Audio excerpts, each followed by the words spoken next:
What's the darkest secret someone has kept from you? I had a friend that came back from Afghanistan with pretty bad PTSD. He became a heavy drinker and would often get blackout drunk.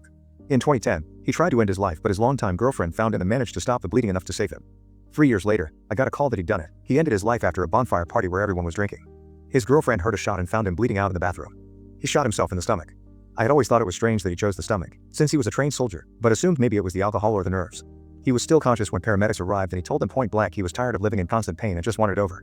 He pleaded with the medics to just let him die. 5 years after that, his girlfriend ended her own life.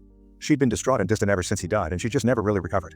Went from being a beautiful young woman to a rail-thin substance user and then swallowed a bottle of medication. She left a 16-page letter for her friends and family. It detailed how she had ended her boyfriend's life that night. He'd apparently been begging her to do a life-ending pact, but she didn't want to die. That night he got in a drunken rage and they were fighting the whole night. He grabbed his firearm and locked himself in the bathroom, threatening to do it. She talked him into letting her in by saying she was ready to die as well. She claimed she went in there hoping to talk him down yet again, but something about the look in his eyes changed her mind. He was the love of her life and she just snapped. She couldn't watch him suffer any longer.